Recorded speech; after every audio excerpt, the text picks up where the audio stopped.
Hello, everyone.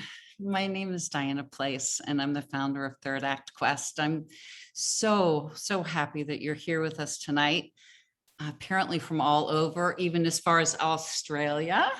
And though most of us are over 50, we do have a number of people who are joining us from the younger generation. So welcome, everyone.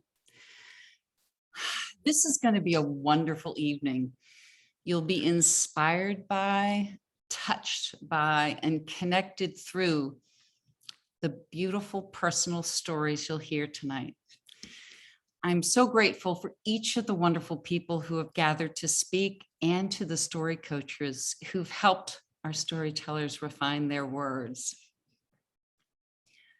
I'll introduce you to each of them a little later on, but I wanted to make sure I opened up by thanking them for sharing their time, their stories, and their hearts with us. So old age for our great-grandparents is now middle age for ourselves. Now let that settle in a little bit.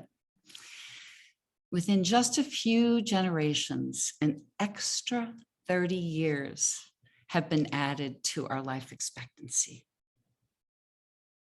With these extended decades, we have the opportunity to reinvent what are really outdated versions of aging and to counter the unacceptable biases in the workplace, in the media, and ultimately in our own minds. This is our time. This is our time to get in touch with what truly matters, the desires we have for our lives from deep in our hearts. We can reimagine how we want to live, how we want to work, love, and give forward for our third acts. What are you going to do with this gift of time? All of our life's experiences, the highs, the lows, and everything in between have completely shaped how we see ourselves and how we see the world. They become the stories we tell ourselves and define who we are and what we believe. They shape what we think is possible, what we can or can't, should or shouldn't do. Ultimately, they either fuel us forward or hold us back. Over the next 3 evenings, this group of wonderful storytellers and experts will generously share personal stories about the challenges, the aha moments, and courageous decisions that have led them to create lives full of meaning and joy, to live lives of purpose, to feel truly alive. My hope is that you too are inspired to reimagine your own third act, to embrace life's uncertainty and open up to possibility. After all, in your life story, in all of our life stories, our third act can be the most exciting chapter of all. So a few housekeeping notes before we get going. First, a request. The storytellers are coming here to share their stories with you from their hearts. And they're live, they're not recorded. So please keep your video cameras open so they can see your smiling faces, and keep your mics muted in case a dog happens to come into the room or a door slams. The presenters are here and will be given time at the end of each of their talks for you to ask questions and share your thoughts. To do that, I'm sure most of you are pretty familiar with Zoom. Over the last year and a half, we've learned quite well how to use it. But if not, you can either enter your questions in the chat, which is located on the bottom panel. You'll see that. Or there's a little icon called reactions where you can click and raise your virtual hand. And if so, you'll actually be spotlighted to ask the question live. So our first evening of storytelling kicks off with a presentation and Q&A with Sky Bergman. Sky is an incredibly gifted filmmaker and professor and award-winning photographer. She's a creator of Lives Well Lived, which is really one of the most inspiring films I've seen lately.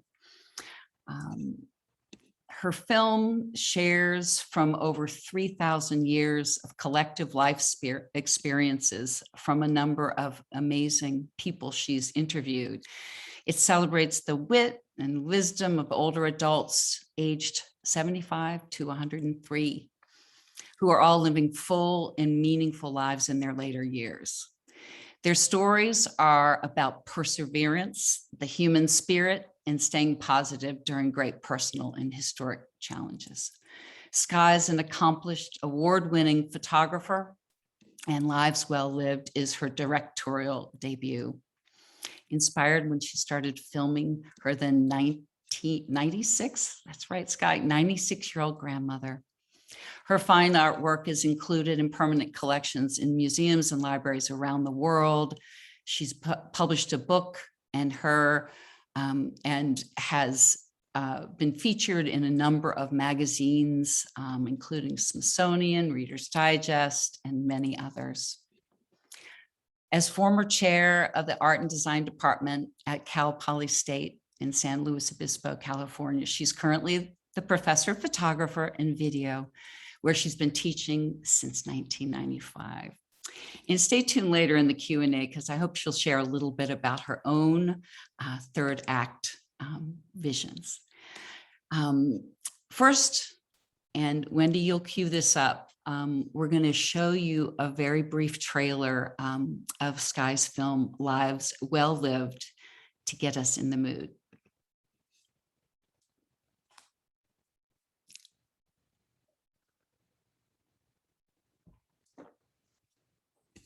Question. I mean, I just lived my life one day at a time, and I did everything the way I thought I should do it.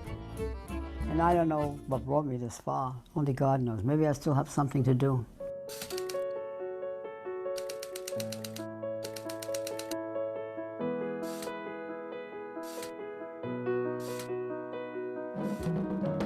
Life plays with you, doesn't it?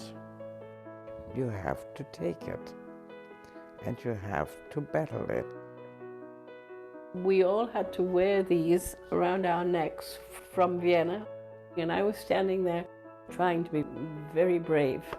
We were taken out of our homes, we had to leave everything, and we could only take what we could carry.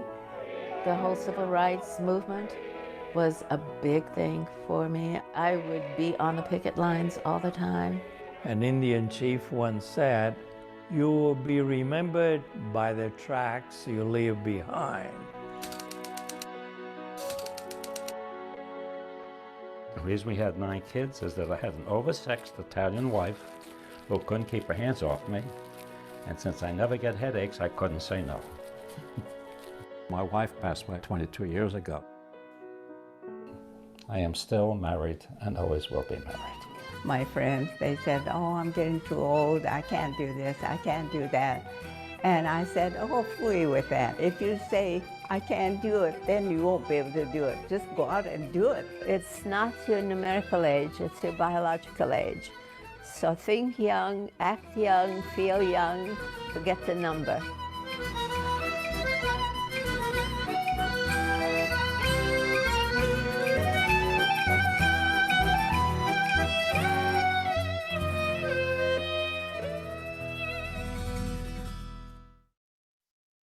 Welcome, Sky.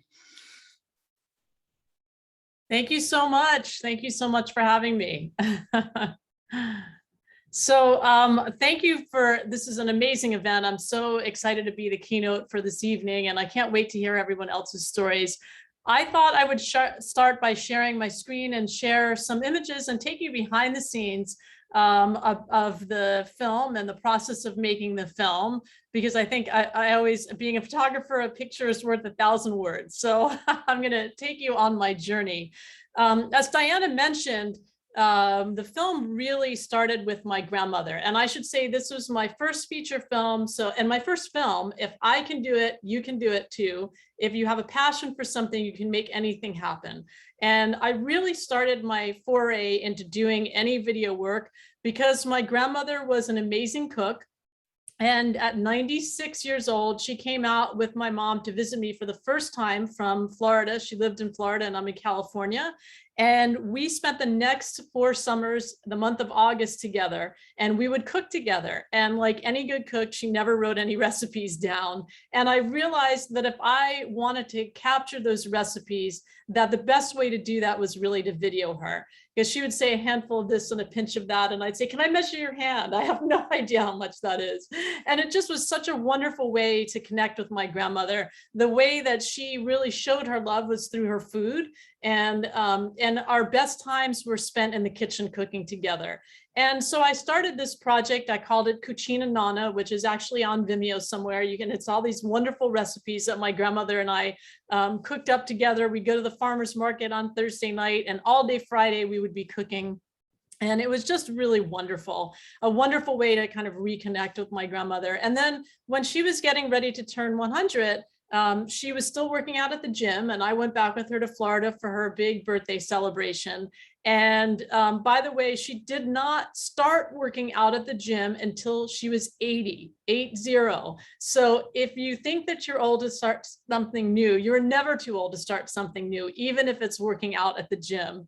And but I thought, I was looking at approaching 50, and that's a big mark, I think, in our lives, that half a century mark. And here's my grandmother still working out at the gym, still really vital, had a ton of friends and a really wonderful life.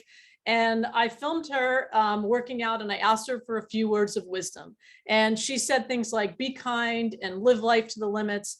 And I came back from that trip, I put together a little 1-minute video clip of her at the gym, and I sent an email blast out to all my friends, family, and alum. And I said, here's this idea that I have. I didn't know I was going to do a film. There's this idea for a project. I'm looking for people 75 and older who are like my grandmother, who are living full lives. And if you have somebody in your life like that, then please nominate them for this project. And the heartwarming thing was I was inundated by just wonderful nominations. And, one of the things that I realized was that as I was approaching 50 and looking at what was out there in the media, what was being portrayed about aging, it was all about anti-aging and all the anti-aging creams that we should use and everything that we should do to avoid aging. And let's face it, we all hope that we age because the alternative is that we die. So we want to figure out a way to age in a positive way. And that's what I wanted to find. I wanted to find people that I could share with the world who are positively aging. This was actually one of my favorite people that I met doing the film, Lucky Louie, who made mozzarellas every morning for his daughter's deli, even during the pandemic. I mean, he just was an amazing man and a pediatrician here in town. And, I always say that my grandmother left me the greatest gift, which was that I now have 40 new grandparents, because these people that I met through doing this film really became part of my life. This is Emmy Cleaves, who does the yoga that I do. I do Bikram yoga every day. And it was really important for me to include somebody that also did the yoga. She's now in her 90s and still practicing yoga. She lives down in LA. But the other amazing thing was her story and her background, which I had no idea of when I first interviewed her.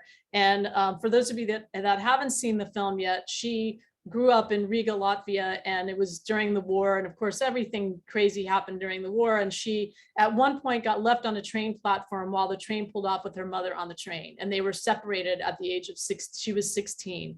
And my jaw just dropped. And I realized, I was learning on the job as I was learning how to interview, and that I needed to pivot, and that actually I thought that her interview was all going to be about her yoga, and it was really about her life and her story.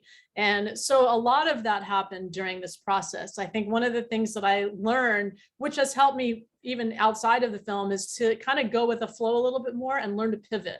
When something amazing happens, learn to pivot and go in that direction.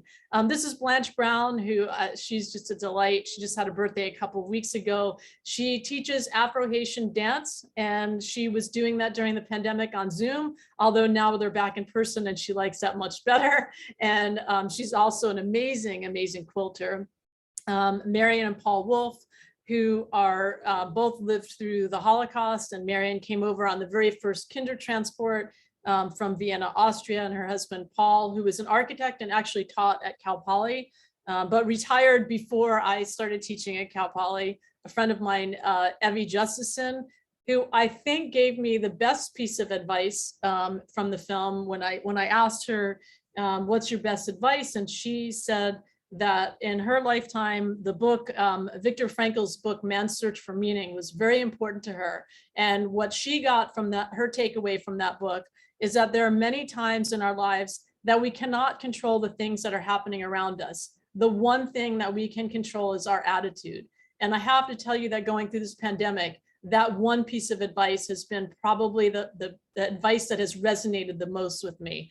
And she's just a delight. Rose Albano Ballestero, who you'll see some images later. We went to the Girl Scouts convention together to share her story, because she talked about being the only Latino in her Girl Scout troop and what an impact the Girl Scouts had on her life. My friend Sky Bergman, who I'm not related to her at all, we just happen to have the same last name, an amazing painter and also an environmentalist, and Santi Visali, who's photographed for years and is still photographing. Susie Edo Bauman, who, those of you that saw the film, one of the things she said was she hoped to make it to 100. She's now 102 and is actually the subject of a new film, short film that I did about the Mochisuki ceremony with her and her family. So I had this amazing experience of interviewing 40 people over 4 years. It took me 4 years to do the film, and then another year of editing. And then I was lucky enough that my film was released before the pandemic, and I was able to travel all over with the film and have these incredible experiences meeting people literally all over the country. As I mentioned, the Girl Scout convention was a favorite because I got to go with Rose and her daughter, and we got to present her story there. And then we opened up at a local theater here. We were opened up nationally all over. And I just, every step of the way, my mom and I had a conversation a few weeks ago about, wow, can you believe your film is on PBS? And I said, Mom, I couldn't believe when it made it into its first film festival. So every step along the way, I try to remember to be so grateful for everything that happens, because it's all such an amazing gift that started with my grandmother. We screened on AARP's Movies for Grownups, and as I mentioned, now we're on PBS. But really, the best thing that has come out of the project has been the friends that I've made. And Lucky Louie being one of my all-time favorites, and Evie Justison, I'm having lunch with her next week. And just, you know, what a wonderful gift that was. We don't often take the time to really listen to people. And I took 4 years to really listen to those people, and they became part of my life and part of who I was. And I realized that I was in the research that I was doing for the film. One of the quotes that I read from the Huffington Post was that the last 100 years is the first time in human history that we've looked to anyone other than our elders for advice. And I really feel the world is suffering as a result. And so one of the things that I've done now with the film is use it as a catalyst to connect generations. So I was lucky enough to work with a professor, Sarah Bartlett, who's pictured here in the center. She teaches a class called The Psychology of Aging. And one of her students saw my film in the theater and said, oh, Professor Bartlett, you have to see this film. And she got in touch with me, and we put together now a learning module that's being used all across the country to bring older adults and students together. And what they do is that we show the film to both the students and the older adults. And then we give them, I had 20 questions that I asked everyone, because I think the hardest thing about interviewing somebody is knowing the right questions to ask and where to get the story started. And so they use those questions as a starting point. They meet 3 different times during the quarter. And then there's a big wrap party at the end of it. And I'm very pleased to say that although these photos were done pre-pandemic, you can see how wonderful the relationships develop in that shorter period of time. And of course, what both generations learn is that there's far more commonalities than differences.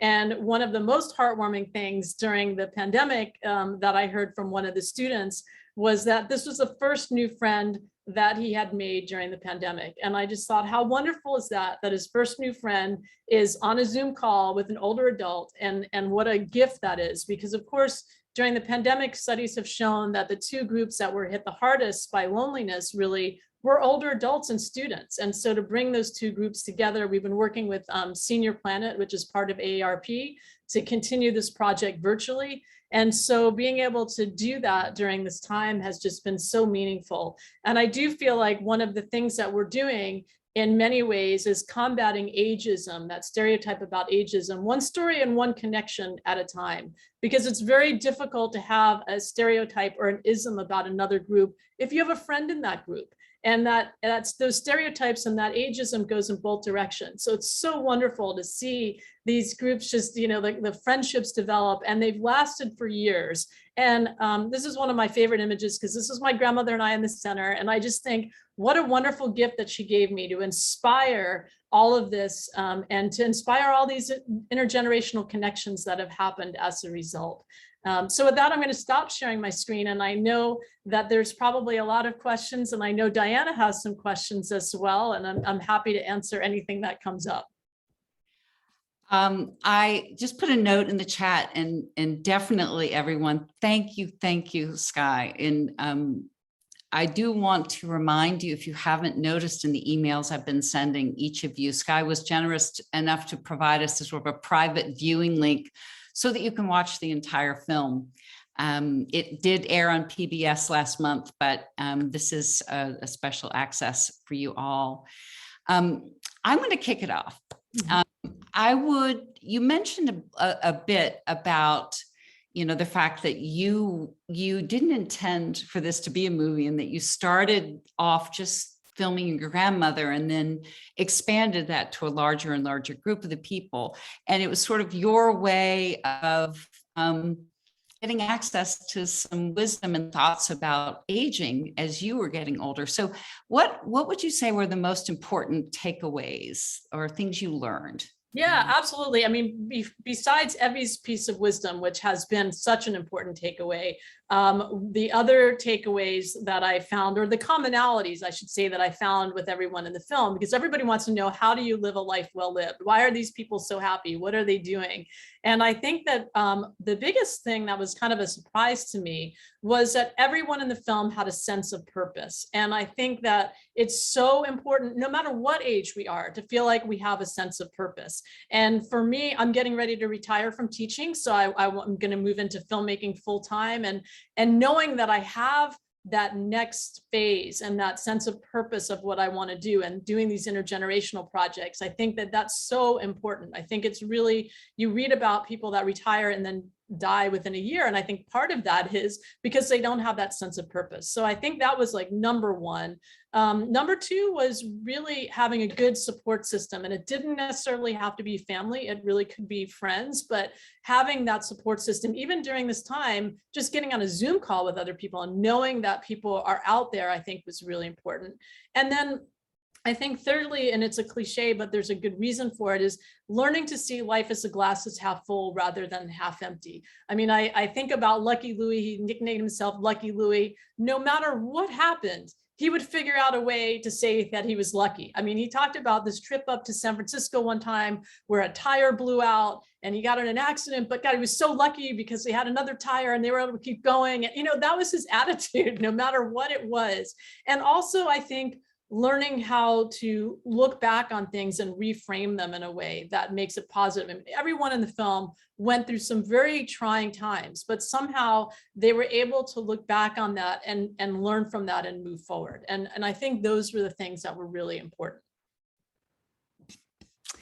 That's wonderful. Thank you. I'm just going to read a few that are popping up in the chat. There was a question about, and I think you've just answered it, what surprised you most, unless there was something else that you want to share that was particularly unexpected during the process.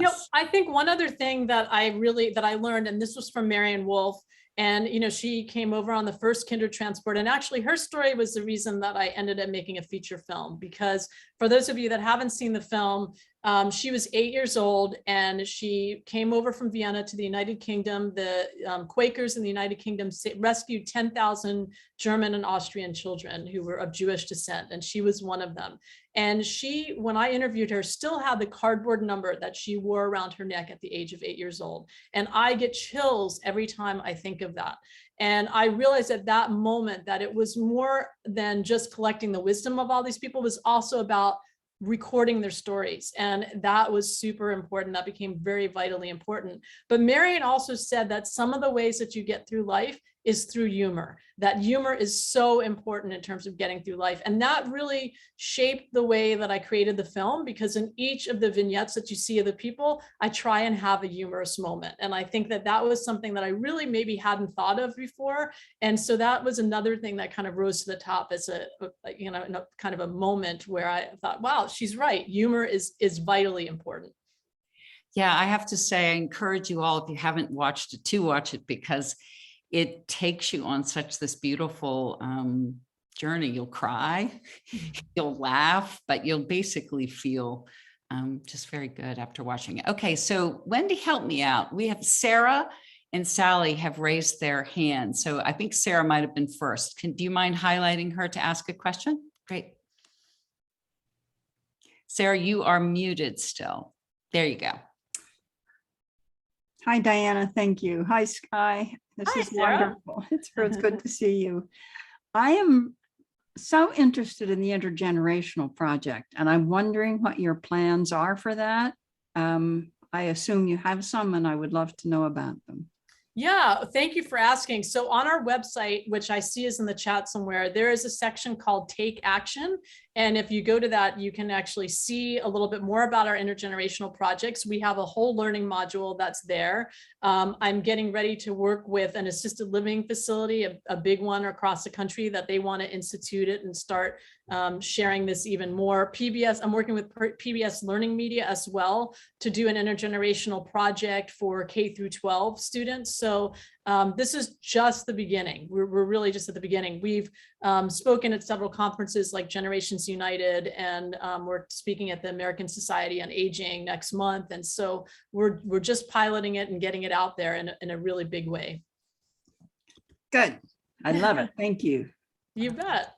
Yeah, I have to say, I listened in on a Q&A session you did with a group.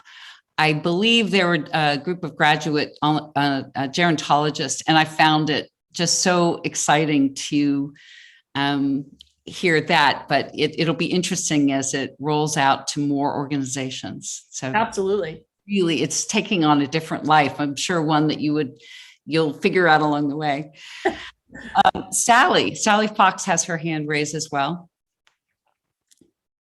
Hi, Sky. Your movie, unmute yourself. Yeah. Your movie is terrific. It had so many poignant moments, really profound moments. All the stories were quite gripping. I haven't quite reached the end, but everyone was so moving. So my question to you is, having known some members of the great generation, including my parents, I found it actually pretty hard to get them to go under the surface of a certain kind of fact-based about who they are in their life, to really reveal the kind of poignant reflection that you were able to get in the movie. Do you have any suggestions for us about how to go beyond that level of, and then we ate fish and we went to Boston and we came back and we saw the grandchildren and all of that going. You are describing my grandmother right there.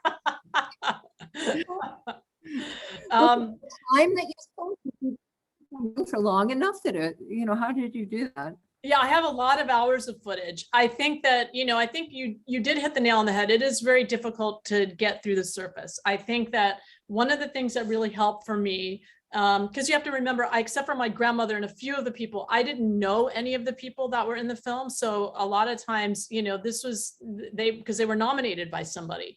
And I would typically go to their home without any camera gear and sit and have a cup of coffee or tea with them and just talk to them.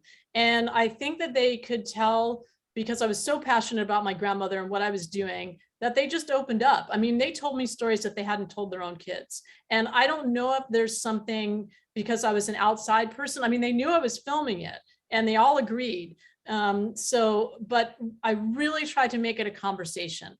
The other thing that I did, and now if I interview any of you on this call, you'll know my trick. Sometimes people will say something amazing, but they just keep running on and and you can't use it. And so I would say, God, that was just great, but my recorder wasn't on. Could you re-say that one spot where you said this one thing? And so, I mean, that really helped because I put the onus on, like, I made a mistake and made them more comfortable. And then they were able to, to kind of say it in a more natural way. And just for those of you that are interested in that Take Action page, on the website, I have a little video that I put together about kind of best practices that I learned about doing interviews. And I think that that's in there. That's one of the things, but that might be helpful for some of you that want to do interviews because, and all the questions, the discussion guides on that page. So you can see all the questions that I asked. And I think that could be helpful as well. I think having that list of questions sometimes that are not yes or no questions that are open-ended. And then one of the things that I learned as I became a better interviewer was to ask the follow-up question and to allow for those silent moments where you don't say anything. And I found that when I had those silent moments, many times the best things would come out after, some pauses. So allow for those things. That's beautiful. So we have a couple of questions that have been popping in the chat. One is, what are your plans for a sequel? Or well, I would love to do a sequel because I think there's so much bad reality TV out there right now. How wonderful would it be to have a sequel of everyday real people? I mean, I really wanted the film to be about everyday people so that it could be your parents, your grandparents, your aunt, your uncle. And so I'm working on, now that the film has been on PBS, hopefully getting some underwriting because I underwrote the project myself, and just another, on the third act thing and trying to figure out how to make this happen. In the beginning, I was writing grants and realizing that that was taking way too much time away from the film. And what I did was I pivoted and I realized I have this beautiful house. My stepkids are grown. I had lots of room and I was able to rent rooms out of my house. And that's how I funded my film. So sometimes thinking outside the box to make something happen is really, instead of saying why, say why not, and then kind of figure out how you can make something happen. So why not? I'd love to do a sequel. Awesome. Well, along with that, someone's asked how you gathered the crew and all of the folks that help you make the film. So for the most part, I did all the filming myself.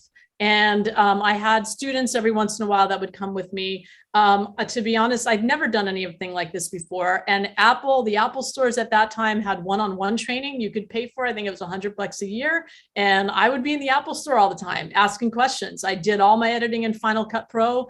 When I needed help, I had an editor in the beginning who got me started. And then I took it over at the end. I had an editor that helped me with the trailer. I did have two women who really were my associate producers who really helped. They were good friends of mine, Catherine Trujillo and Gail Force, who really helped me. And my mom, who's on this call, also helped me. She would watch videos nonstop. I would send her little tweaks and say, what do you think of this? And she'd say, well, what's the difference? Like it was so minute, but I knew the difference because I knew it so intimately. And I think just allowing myself the time. I mean, I took, after I did a sneak preview of the film, I had feedback forms for everyone. We got about 150 feedback forms. And I think if you do a project like this, allow yourself to be open to that. So it's really hard to not make it personal. And you're like, oh no, I can't change this. And I really just said, okay, I'm just going to let go of that and really listen to this feedback. And I did, and I re-edited the whole film and it's so much better because I did that. And I think, I knew it wasn't done at that point, but I wanted to do the sneak preview because, well, let's face it, I was dealing with an older population and I wanted to make sure they could be there to watch the film. So I was lucky enough to do a sneak preview where my grandmother was able to be there along with 27 of the 40 people that I interviewed and an 850 person theater. That was amazing. My grandmother greeted everybody that came through the door. It was the best night of my life. And that was wonderful. And I think sometimes you have to do that. It's never going to be totally finished, but sometimes you just have to say it has to get out there. And that was another lesson for me to learn as well. Here's a really interesting question. The men and the women in the film all seem to have had really long and strong marriages or partnerships. What did they teach you about partnering? Well, it's funny that you asked that. And I think that was Wendy that asked that. I really want to do a film about love, because one of the things that I really enjoyed in this film was when you see people talking about their relationships, and whether it's 5 years or 50 years ago, the spark in their eye of when they start talking about how they first met. But I think that my biggest takeaway was from Sky Bergman, who said, "You cannot change another person, not one iota." And that has helped me so much in my current relationship. I really can't tell you. It's just amazing. And it's such a simple thing that, and then, Lucky Louie said mutual respect. And I believe all those things that the people said really have definitely helped me in my relationship now. So, but yeah, I would like to do a Lives Well Loved film. So that might be on the horizon as well. That sounds fantastic. Leslie has an interesting question too, that's sort of a nice nuance, which is, so you offered up or asked people to nominate people, and they shared something about those people. And then did a different story emerge when you had your one-on-one time with each of them? Yeah, I think that was definitely the case, because as I was interviewing them, different things came up, and there might have been stories that maybe they didn't share with somebody. And so, like I said, I allowed for that time. I mean, I have hours and hours of footage of each of the people that I interviewed. Not everybody obviously made it into the film, and those people that didn't, I gave their families and them all the footage and all the transcripts, so they have that as a legacy. But the other thing that I learned, having been a still photographer and then moving to filmmaking, is that as a still photographer, it's really easy to get a good photo of somebody and write their story, but just because somebody has a good story does not mean they're a good storyteller. And that was something that I really had to learn. Like, for example, it was really important for me to include the story of the Japanese internment, and for me to find somebody who could tell that story. And there was a gentleman who I went up and met with in San Francisco. He had a great story. He could not tell it at all. And then I met Susie, who was truly amazing in front of the camera and really could tell the story in a way that was so riveting. And I think that's one of the things that is so important about the film, is that it's one thing to read about history in a book and another thing to hear those firsthand accounts. And so I had to be kind of choosy in terms of who ended up actually making the cut in the film. And that was something that I had to learn along the way. I also want to add that, and I'm sure it was a very long process, but well worth the effort on your part to put together the B-roll, especially since so much of the challenges or disruptions or sort of momentous parts of their lives were very historical events, from years ago. So that B-roll of, I think you said you actually found some that highlighted some of the people themselves too. Yeah, that was for Marion Wolf. We actually found her footage of her coming off of the boat in the UK.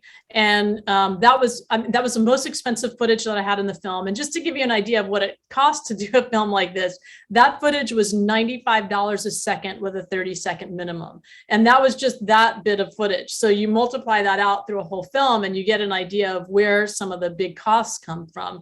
But it was so important because you see that footage of her and you just connect with that 8-year-old in a very different way. And so I think that, it was well worth it. And that was the fun of it, was finding that historical footage. It's like being a detective.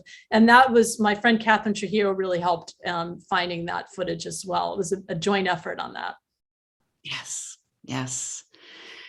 Oh my goodness. Well, let me see if there are any other questions. There's some interesting comments and sort of resonating with the Viktor Frankl's book, Man's Search for Meaning. Carrie, you mentioned that. And Carrie also mentioned Errol Morris's work. And I'm sure you're familiar with that, his amazing techniques. And you mentioned about how you were able to get people to open up to you. There's something about being behind a camera somehow that might do it. So, well, when I did the interviews, I wasn't behind the camera. I would just put the camera on record, and then I would step, and I did have like one earphone on because I was also the sound person.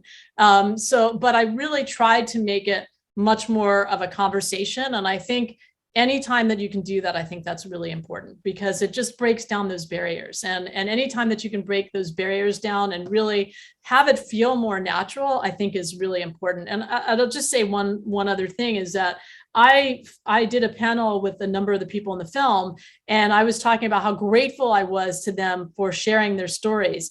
And Paul Wolf actually stood up and said, no, we are grateful to you for wanting to collect our stories and preserve them. And, I think that just to remember that when you are collecting somebody's stories is that is a gift to them. It's a gift to you, but it's also a gift to them that you care enough about their lives that you want to collect their story. That's such beautiful truth. We have just a couple minutes left, but we have two more raised hands. Sally again, and then Marty McNabb.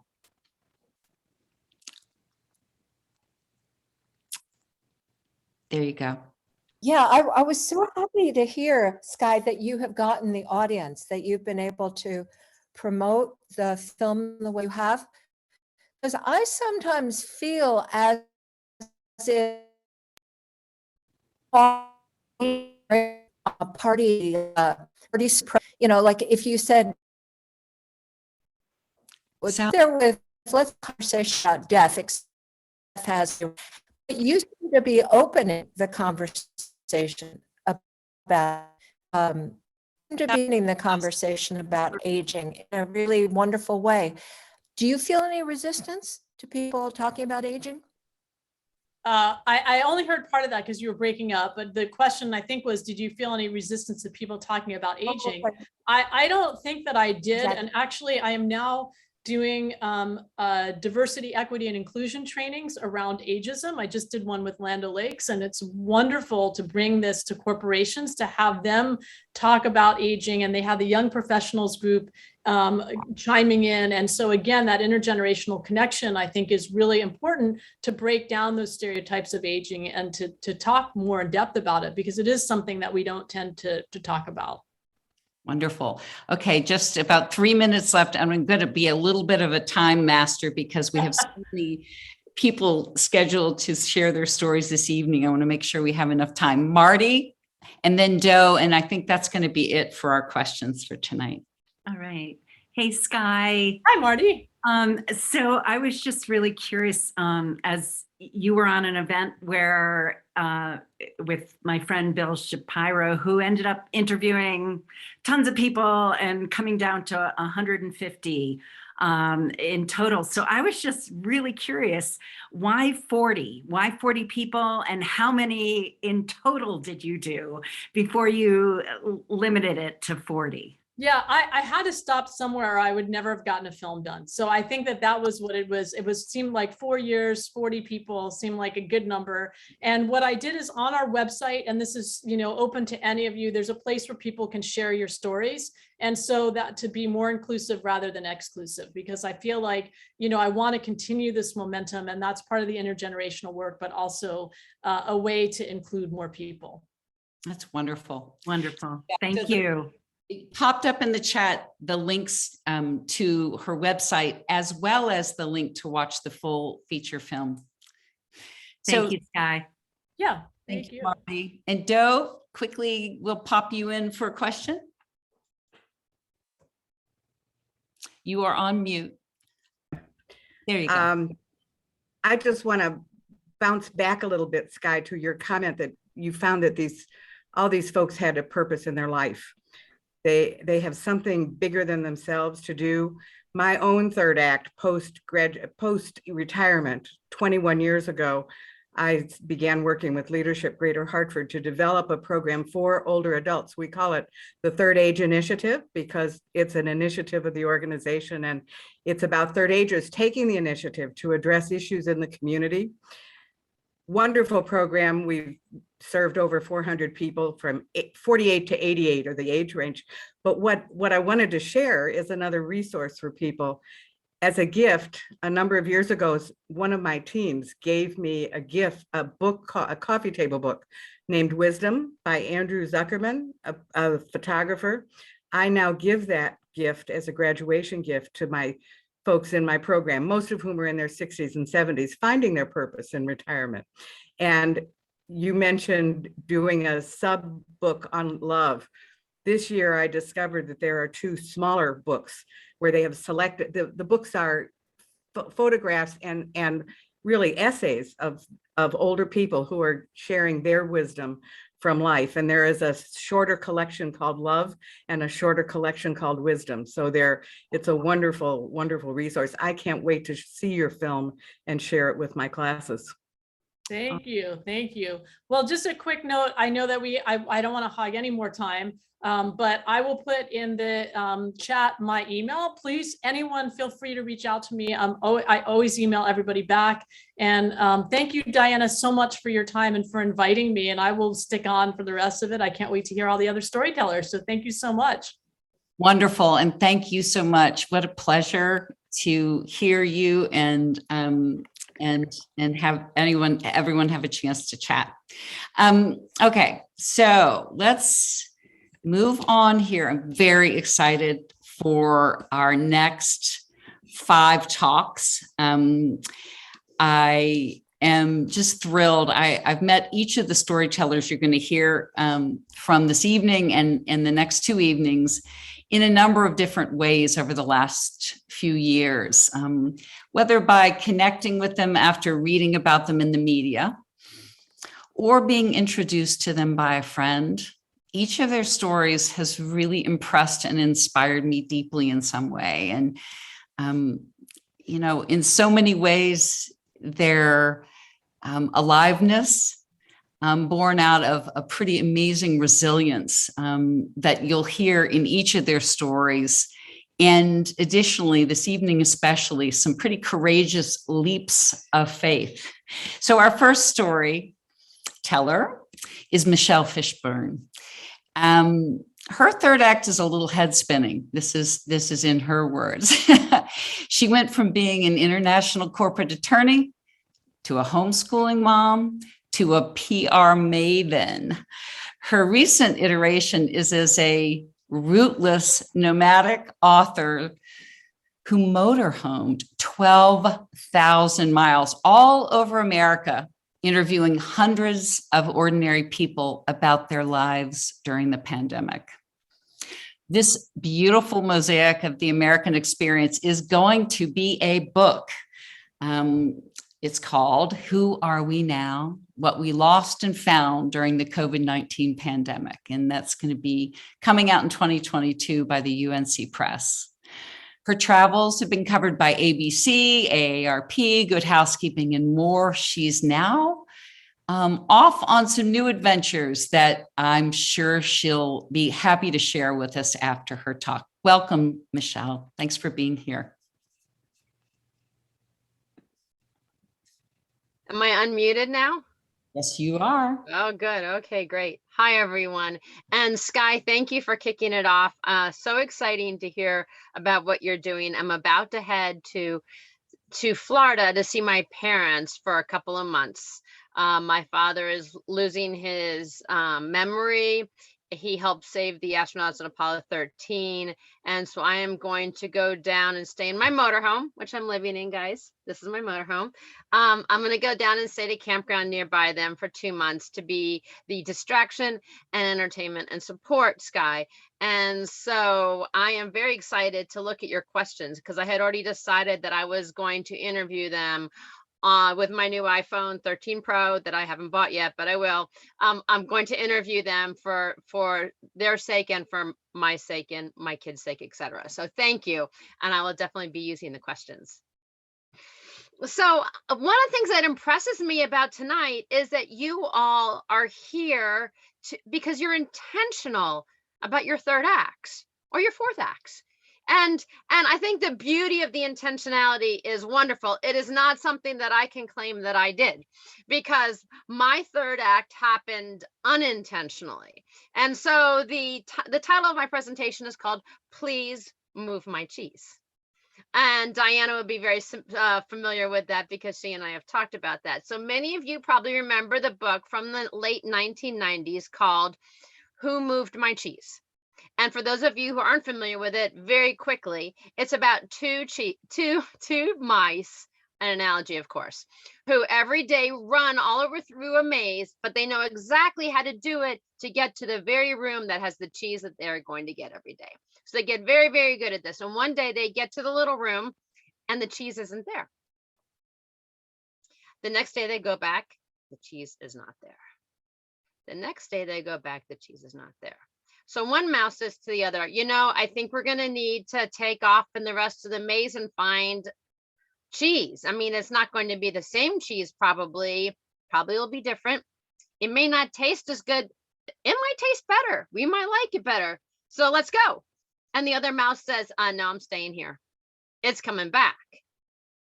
And so that mouse that left into the maze did basically what I did. So it's called Who Moved My Cheese? And when you do it intentionally, like when I was, after 10 years of being an international trade attorney, I had my first child. And I intentionally moved my own cheese by deciding to be a stay-at-home mom. So even when your movement of the cheese is intentional, it can still be kind of like, whoa, what did I just do? But then when life dumps you out of your snug little nest and it decides that it's moved your cheese, that is a little unnerving. And that's what happened to me during COVID. Very briefly, I lost my job in the COVID spring doing PR for a nonprofit. I was doing national events with the United States Senate, with the US House, with one of the most famous people in the world. Well, none of those things could happen. And so the nonprofit was, said, well, there's no reason for us to be paying you. We can't do any of this. So between middle of March and middle of July 2020, I submitted 86 customized cover letters, but I did not get any takers. And on July 31st, the lease on my post-divorce house was up. So on August 1st, I had no house, no spouse, no job, and no kid to take care of anymore because my youngest was going off to college. Now, just like the mice, I had scarcity. That's what I didn't have. What the mice had was a huge maze to run through, and that little mouse had 4 very energetic legs and a sniffer that probably worked really well. Well, what I had was a motorhome from 2006 when I had homeschooled and road schooled my kids. And I had taken that motorhome and been caravanning with my parents for 10 months once when they were 4 and 7, 4 months when they were 7 and 9, and then another time out to Yellowstone for 6 weeks. So driving out to the Yellowstone in my motorhome was no big deal. So I thought, okay, well, what do I have? I have the motorhome. I am very interested in people, so I'm very curious about how people are doing out there during the pandemic. I have good photography skills. I've got good writing skills. I knew how to do PR. I'm just going to get in the motorhome and drive all over America and ask people how they're doing. 12,000 miles, 300 people later, it's going to be a book. And it was never intended to be a book. I was just sharing it out on a website and people kept saying, this is a book, right? And I said, no, it's not a book. It's just a project. And they said, no, it's a book. And so at Christmas time last year, I sent an email to UNC Press. I live in Chapel Hill. And I said, is this a book? And they said, you're damn right it is. Let's go. So it's a book. But that's not why I'm here to talk today. I'm really here to talk about what happens when that cheese gets moved, when you have scarcity. Because anytime you have scarcity, you also have abundance. And that's what I leaned into. And so when you're in your third act, one of the things that you might find is scarcity of something. Well, look around just quietly and let it settle in. What's abundant? And then the other thing is that happened to me during the summer is my dad, the rocket scientist who helped save the Apollo astronauts, he always said, get it right the first time. Well, if you're going to send somebody into space, that's a pretty good idea. But for those of us who are mortal, a friend of mine said over Facebook, anything worth doing is worth doing badly. And she said, I'm sure your dad told you that all the time. And I thought, no, as a matter of fact, he told me the opposite. But I think a lot of us, when we're heading out into the maze, feel like we already need to know where we're going to go and what the room's going to look like. And that we need to do it really well right from the beginning. And so I gave myself the grace, because frankly, I didn't have a choice. I gave myself the grace to do it badly. And I was terrible in the beginning. And then I got it down. So that was another good piece of advice. And so now my thought is, please move my cheese, because you know why? When you sit and you think about what you have in abundance, and you actually look within inside you, you think about your own skills, your own experiences, your personality, your traits. It's almost like you find all those little tiny pieces of the kaleidoscope that is you. And as you turn that kaleidoscope, sometimes even just 5%, the little pattern of who you are or how you present changes, and they're all beautiful. And so one of the great things about this third act or fourth act, because I hope I have more than just the third, because I want to see my kaleidoscope change. I want to see the different patterns. And so I'm really excited for all of you who are joining this to think about what your third act is and your fourth act, because what a joyful thing that we get to live this long and see the different kaleidoscope patterns that emerge. So thanks for joining. Michelle, thank you so much. I can't tell you how moving it has been to know you over these months. I first read about you in the newspaper and reached out to you, and was so happy you connected back to me. You are an inspiration to us all. If you check out Michelle's Instagram and her Who We Are Now website, you will see photos of her on top of her RV, top of, skyscrapers in Manhattan, meeting with important people. It's different every day. So does anyone have any questions for her before we move on to our next person? Okay, let's see here. Liz Solar has a question. Sure, her little yellow hand is raised. Hey, Liz. You're muted, Liz. Because I do audio for a living. Okay. I just have to say, such a pleasure. Every conversation, this talk, one thing, and I think we talked about this before, you do have a choice. And I think that the choice that you make, knowing you a little better than maybe I did a few weeks ago, is that your choice comes from your positivity and your feeling of abundance. And I think when we have that sense of abundance, which you do have, those choices become more obvious.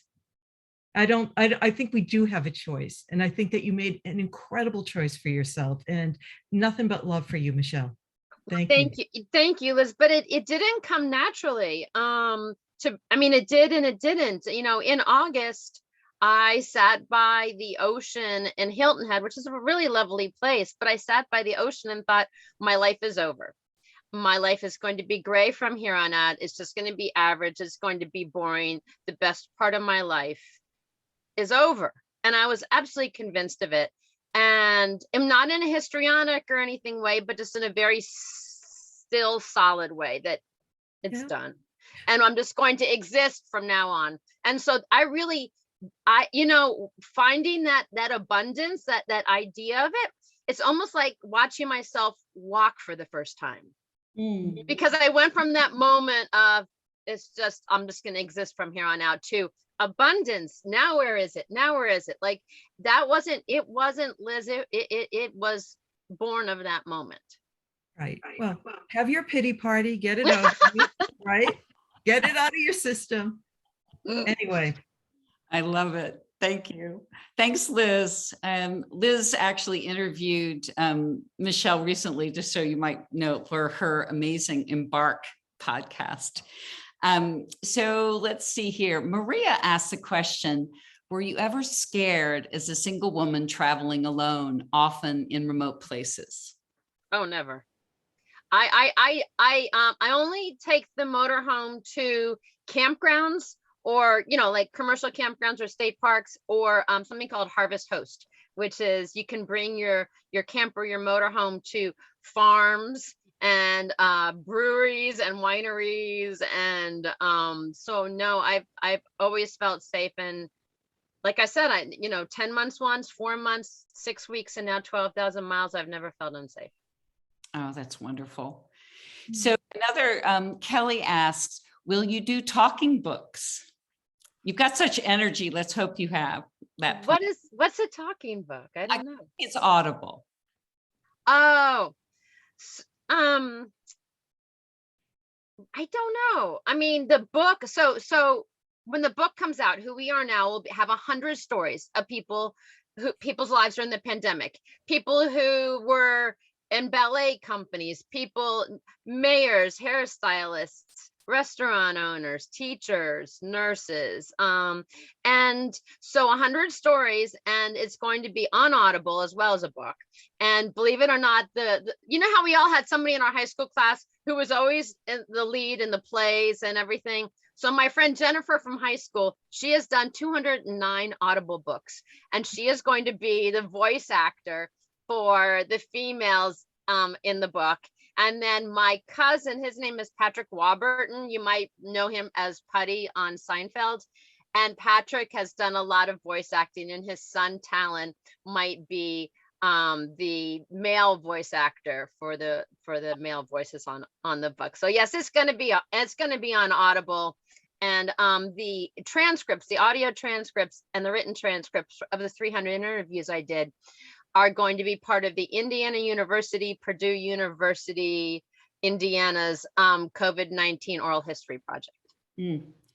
Yeah, unique. I don't know. I don't know that anyone did anything close to the amount of traveling, especially the way you did it. So thank you so much. And I encourage you to look in the chat box, because there are links to Michelle's website. You can explore, you can see some of these stories, you can watch some of the interviews and things like that she had with each of these folks. And there's especially an incredibly wide range of very interesting stories you revealed. Yes, and so on Instagram too, on Who We Are Now USA, there are 100 stories on there. And then my Michelle Fishburne Instagram follows my travels. Wonderful. Thank you again. Thanks very much, Diana. Stay tuned to see where you are next. Oh, yes. Bye. Wonderful. Bye-bye. Okay, so next we have Susan and Claudio DaNapoli, and they are, if you've followed them on Instagram, they are doing what we love. Now, they'll share a little bit more, but before they come on, I'd like to share what they shared with me. They say, we're both quite average. Perhaps that's exactly in all of our minds, which makes them so remarkable. As they'll share with you, in 2018, they sold their home and all of their belongings to set out on a lifetime of nomading. So I think it's the coupling of you right after Michelle is going to be very interesting. Now, Claudio is now nursing his beautiful passions as a conceptual photographer and using his art to initiate conversations with the world about some of the most challenging social issues. Susan writes beautifully and is working on a book that details the lessons they have learned while living this less than, much different than average, deeply fulfilling third act of life. So Susan and Claudio, welcome. Thank you. Thanks. So we're going to jump right in, right? Yeah. Taking you on a story. So imagine peeking through the blinds from your neighbor's house at your own house, and you see all sorts of strangers coming in and out, and they go in empty-handed, and they come out with your stuff. They come out with your favorite jacket, yes, the candlesticks from my grandmother, the sofa that we spent so long testing and lying down in it, so it fit perfectly for nap time. And then we're just spying so we wouldn't get seen, as it was all being taken out of our house. Yeah, and so as she's freaking out and saying, oh my God, I'm freaking out too. I'm not the strong man at all. And I'm like, oh crap, what have we done? I mean, we just started on this path. Have we done the right thing? Are we?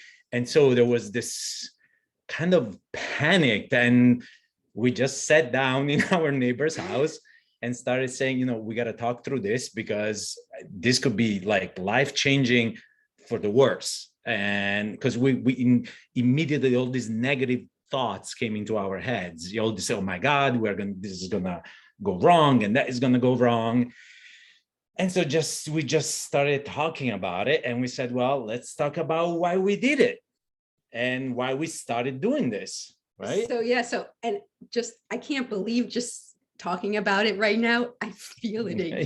Yeah, my heart just going, but what happened is, I don't even remember, way back, we were looking at some photos of a trip that we took, a vacation. We were going through the photos with some friends, and somehow mixed in the middle of the photos, there were some photos from us when we were leading a seminar. We had been trainers and whatnot.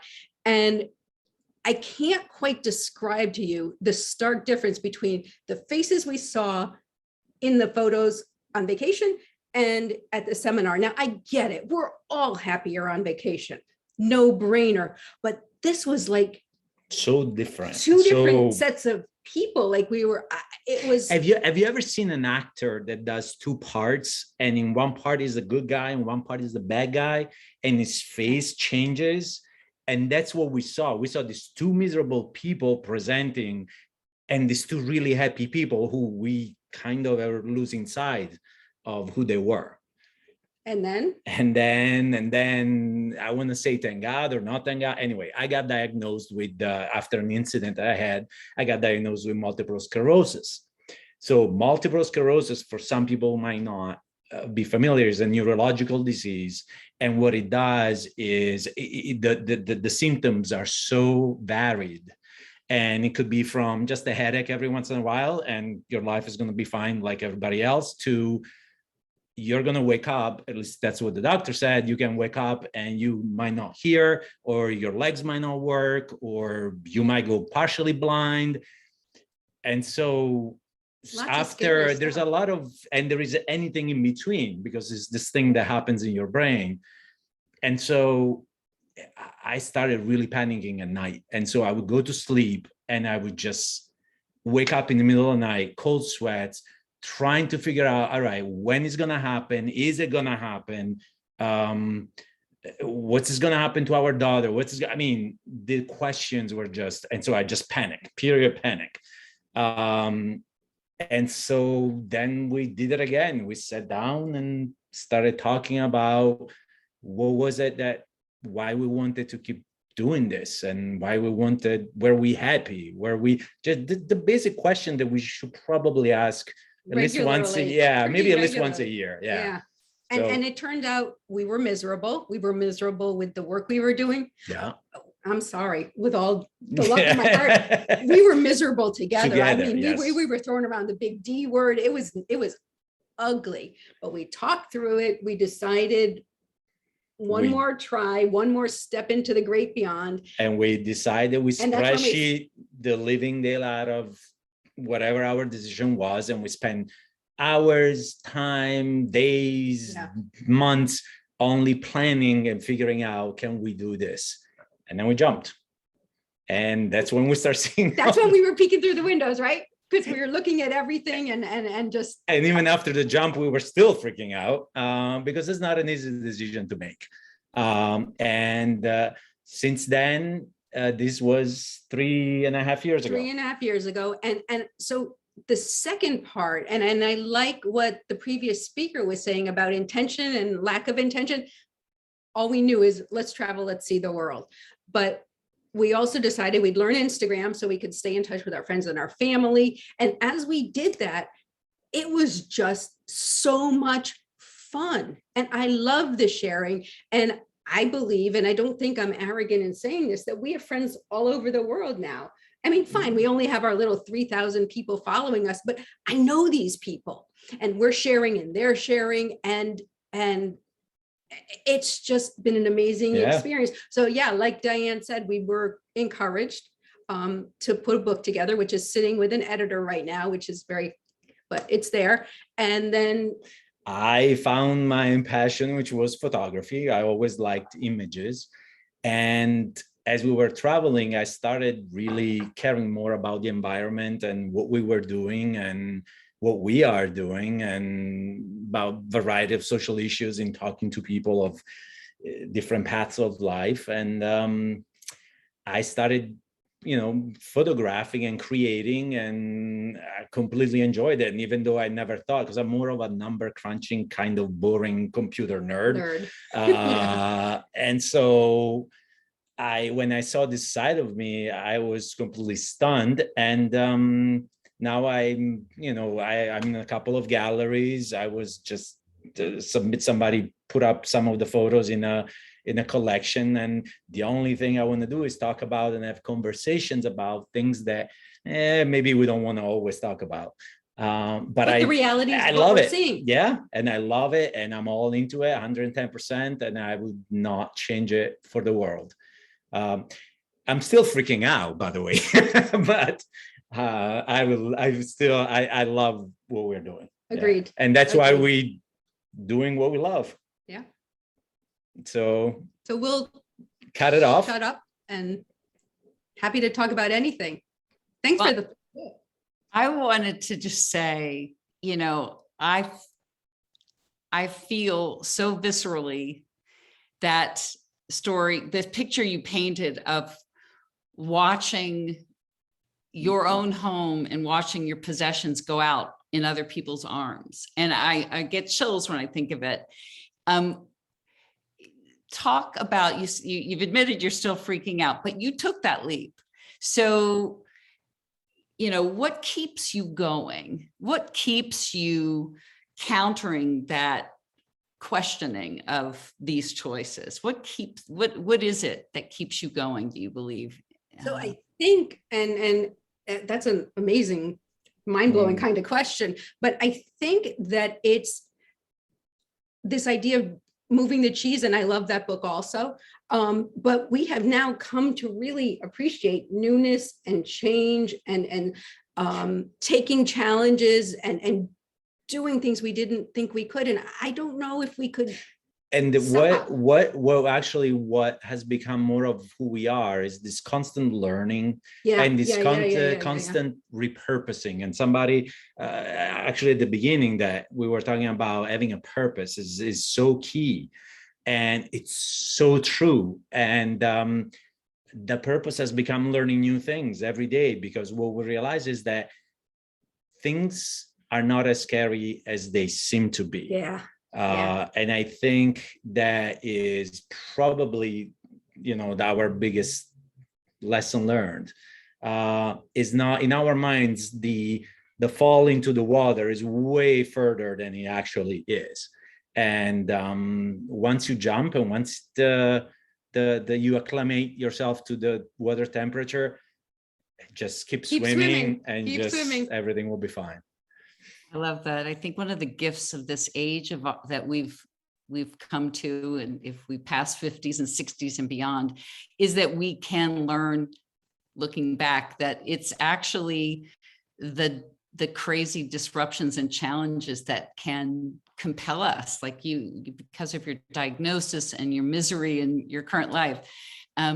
Embracing uncertainty is really what we have to do. We have to stop hugging the tree and letting fear hold us back. I want to point out in the chat, everyone, to their website, blog, and also to Claudio's photography website. I want to open it up to others if there are any questions. Before so, though, Claudio, I want to just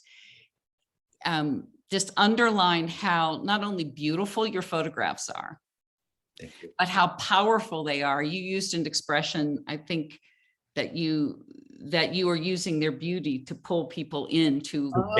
Yes. Tell us a little bit about your philosophy and why you're photographing what and how you're photographing. What I've realized is, well, first of all, the accent, and obviously me is from Italy. Every Italian, in case you guys don't know about us, it's a philosopher. We're all sons and daughters of Socrates or whatever, even though it was Greek. But anyway, the point is, we talk a lot.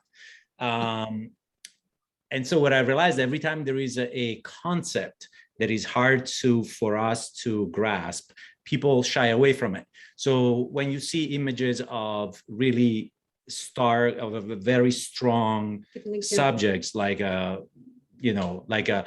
plastic all over the Everest, or prostitution, homelessness, things of that nature, we tend to stay away from it, and we tend to turn away from negative photos and negative images because we don't want to look at it. It's the way we're built. So what my thought was, what if I take that image and figure out a way to make it aesthetically pleasant so that we can still look at it and talk about it? Because at the crux of it all, I think communication is key to everything. Talking about subjects that we don't want to talk about, it doesn't help anybody. And so I want to start those conversations. And so I need to literally bait the viewer that comes in. And actually has happened in some of the shows that we have done. Yeah. That people come and say, "Oh, that's nice. What is it?" And then It's a toxic lake in California. It's a toxic lake in California. And, it's probably killing all the inhabitants that are around it with all sorts of diseases. And somehow, and people slowly, then they start talking about it. And so that's my trick, I want to say. I mean, I don't mean to trick people, but I think we have to be tricked. I have to be tricked. A little bit. Yeah. That's wonderful. So we are running close to time for our next storyteller, but I do want to, since I've been hogging the questions, see if there's anyone that has a question you want to pop into the chat. We did actually put your Claudio's website, but I think we put the incorrect one. We put the lives well lived again, so you get that. But so we will correct that, and know that tomorrow I will be emailing everyone with all of the links, so you won't lose an opportunity. Let's see. Oh, Bev said, a nice comment. Claudio and Susan, maybe your love could be part of Sky's next project. Glad you are together. Yeah, we could be. I will be happy to. Yes. Oh, that's fantastic. Okay, everyone. So thank you both for being here. And please, I encourage everyone to go see and follow along their travels and stay and keep them connected. Yeah. Yes. Thank you all. Thank you. Thank you, Diana. So next, we have Jeanne Demers, very special human to share with her story with you tonight. I'll tell you quickly about her and then let her take it from there. As you can tell by when you hear her voice and see her talk, she began her career in her life as an actress and writer, and then channeled her love of the arts into a formation of a not-for-profit called Realize Arts and Education. She used the hero's journey story structure as the basis for her work, mentoring young people and championing the power of girl voice in the world. She did some pioneering work in the anti-bullying field, and along with a co-author created an amazing book called Flawed: How to Stop Hating on Yourself, Others, and the Things That Make You Who You Are. And I'll give you a little kudos. Oprah's Book Club named it as one of 6 self-help books that really help. So eventually she learned this thing called EFT tapping, and she'll tell you a little bit about that. If not tonight, on Thursday, she'll be leading a really cool workshop with us. She found it such an effective tool for clearing limiting beliefs, and she became certified, and she began helping young people experience greater self-esteem and acceptance. She now uses that with people of all ages. So, Jeanne, take it away. Welcome. Oh, thank you. Wow, what an inspiring event. I am just so filled up with possibility listening to everybody's stories. So thank you, fellow storytellers. And thank you, Diana. All right, my story is a from to story, from disempowerment to empowerment. And so it starts, of course, when I am disempowered. I'm 50 years old and I'm not in my power, but I'm creating something for kids that's meant to empower them, but I'm not in mine. But I should be, because I am something that I've always wanted to be. I am a published author and illustrator at this point. And the book is, as Diana mentioned, Flawed: How to Stop Hating on Yourself, Others, and the Things That Make You Who You Are. And I had the pleasure of working with Emily Ann Regal, who had a YouTube channel that just blew up in a good way. And that's what led to the book deal. It was called We Stop Hate, and it led to the book deal of Flawed. So it's out in the world, it's doing really well. And I'm psyched because now I've got something in my hands that I can make hay with. I can point to it, it's credibility, and I can turn it into my next way forward. And that's my way. I create something and it takes me forward to the next place. And then I create something else and it takes me forward to the next place. So I've got my next creative way forward, and it's going to build on Flawed. And it is going to be a 5-module course that is going to give kids practices, because practices are really where it's at. Like if you want to have this feeling of, I am good enough just the way I am, it's something that you live by practicing. You have tools that allow you to come back to that place over and over again. So I love the material that I'm working with, and I get busy creating, because that's what I do, when I see something. And what I see is something about myself that maybe I've seen before, but I'm seeing it in a new way. And what it is a pattern. And it's not a good pattern. It is over-creating is my pattern. So it's make stuff, lots of ideas, get them all out there, throw stuff against the wall, see what sticks, scrap it because it's just not quite good enough. And then do it all over again, throw it, sticks, scrap it, not good enough. And I think I'm seeing it because it's exhausting and I'm not as young as I once was. So that's one reason I'm seeing it, but I'm also seeing it because it's actually modeling the exact opposite of what it is that I am suggesting to kids. But I think the real reason that I'm seeing this is because I'm really scared. I'm so scared that it is going to go the way that it so often goes for me, where I work really hard, do really good work, but it doesn't really yield monetary reward. And I'm running out of money. So that's why it's so terrifying for me to be in this place. I'm running out of money. What I'm doing isn't working the way that it once did. And I don't know what else to do. So really bad combination. It's why I'm not in my power. And in terms of the hero's journey story structure, it has the hallmarks of the stage of the journey that's known as the approach to the inmost cave. And that would be that there are a lot of dramatic complications happening that are really testing the hero. Not that they haven't been tested before, but now they're really being tested. So much so that they feel like they're being torn apart. And that's what I feel like. I feel like the Scarecrow in the Wizard of Oz, you know, strewn all over the ground, and I just can't pull myself together.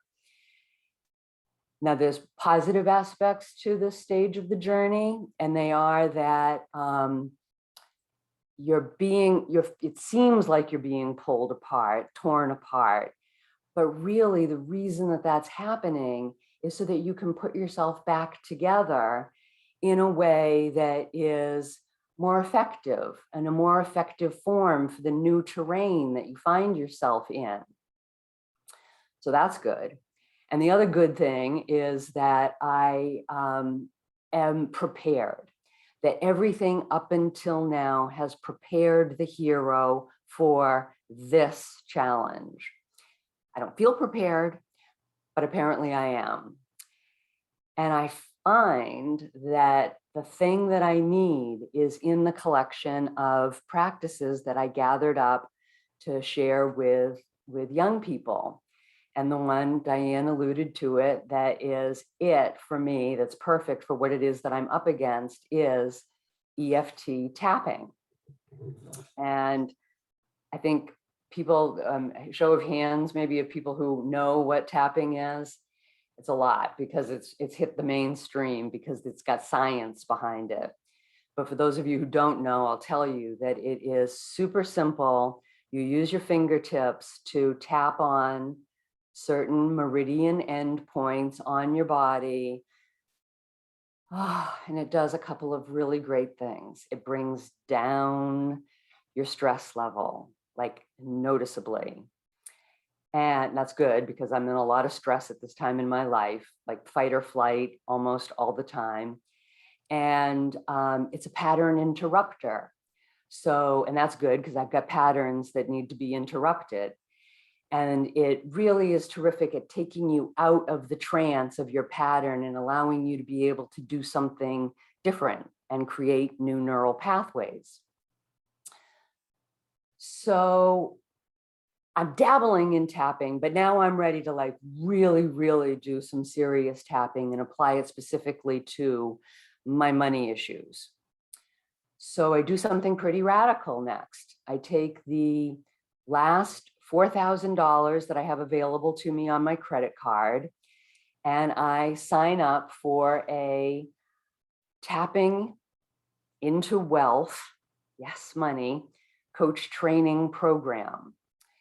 And I'm not taking it because I think I'm going to be a coach who helps people with their money blocks. That would be like crazy. I'm taking it because I know me and I need that level of accountability, that level of high stakes, skin in the game in order to really, once and for all, attend to this money snafu of mine. And I do.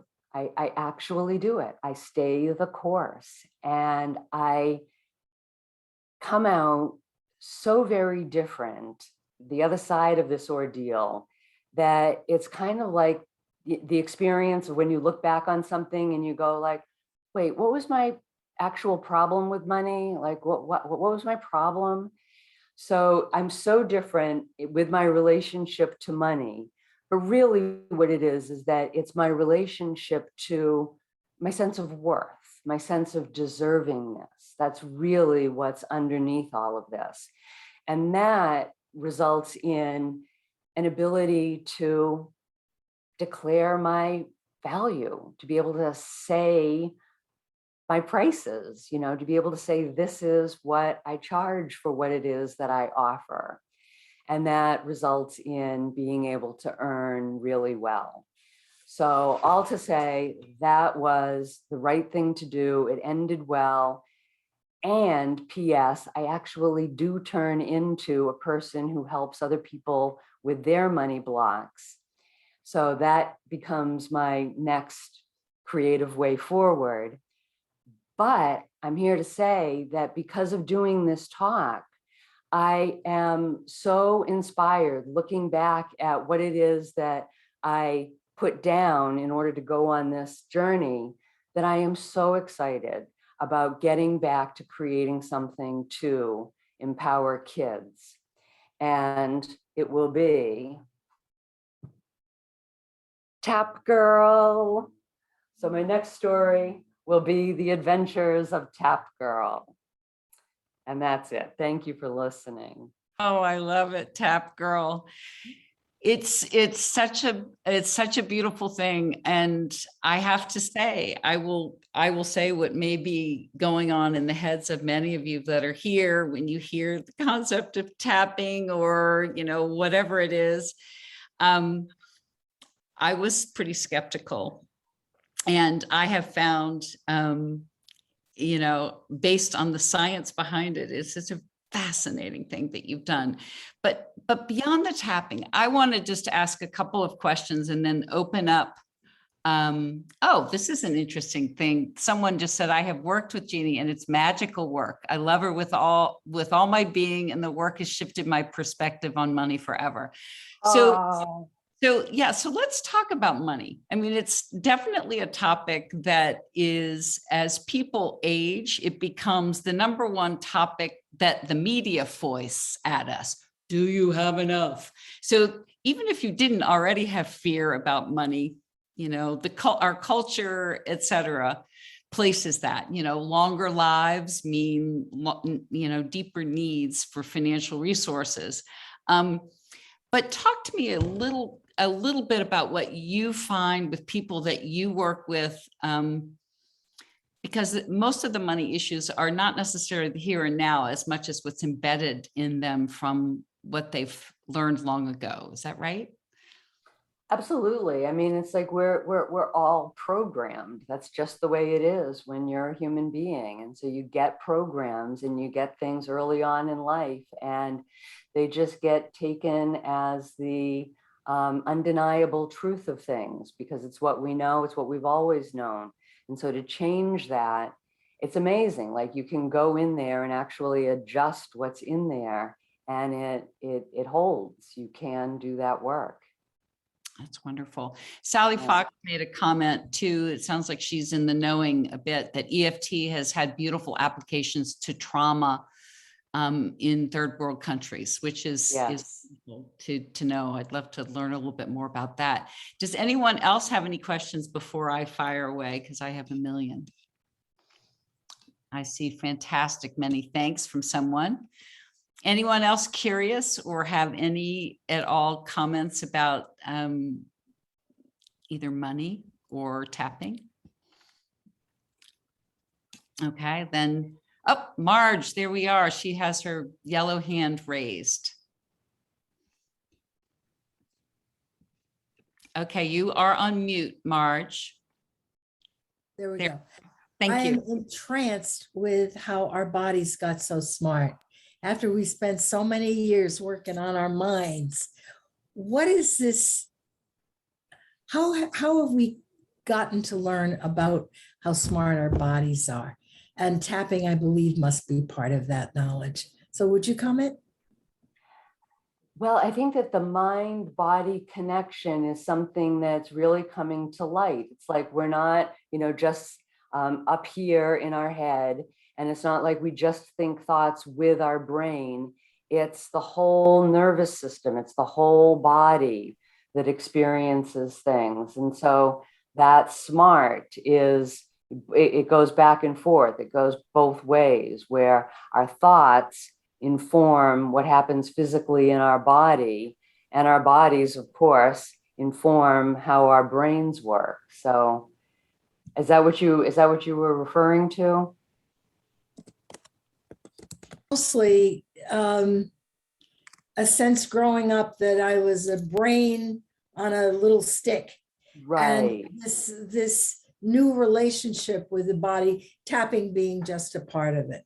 You know, it's I guess it's kind of question of who's in charge. Yeah. Right. It's all together. It's all connected. Well, what's interesting too, take a step further, if you would, Jeannie, and talk a little bit about how the tapping can reprogram our memories or bad thoughts. Yeah, I like to think of it in terms of like the memories are the building blocks of our behaviors, and I mean of our beliefs. So it goes, our memories inform our beliefs, and our beliefs inform our behaviors. So it's really going to the memories. That's where the work that I do is. And they're all tucked away there in the subconscious. So having the ability to work with the subconscious, understand what the mechanics of it are, it's incredible information that we have available to ourselves now and can work with. Well, thank you so much. I realize we're just a little bit past our time, but thank you so much, Jeannie, for sharing. And we look forward to having a little bit of a live practice with this on Thursday night. So our next story, thank you. Our next storyteller is Jack Perez. Jack is an amazing force of energy.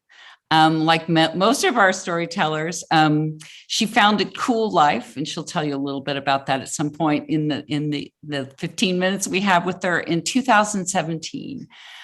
With this platform, she champions change and works to redefine modern midlife and beyond for women. She curates content and helps support women-driven brands. The Cool Life community grows daily. She's got over 40 experts and 35 brands that she has a part of it. And you'll love this. Her passions include nicely spending times with her son, performing, traveling to exotic off the beaten path places such as Cuba, Jordan, Zambia, Bolivia, and Zanzibar. Claudio and Susan, I think she'll jump in with you at some point. She's an endorphin junkie and likes to throw heavy weights around and is an avid jump roper. I love that. I have no idea where that came from, but she has a 3rd-degree black belt in Taekwondo. So here we have Jack. Thank you. Welcome. Oh my goodness. Thank you so much. I have to tell you, I want to be best friends with every single person that has spoken thus far. And I want to have a dinner party where we all get together. The other problem I'm having, Diana, is that I want to have like a 4th, 5th, 6th, 7th act, because I kind of want to do everything that everybody else has talked about too. Everything sounds so much fun and so exciting.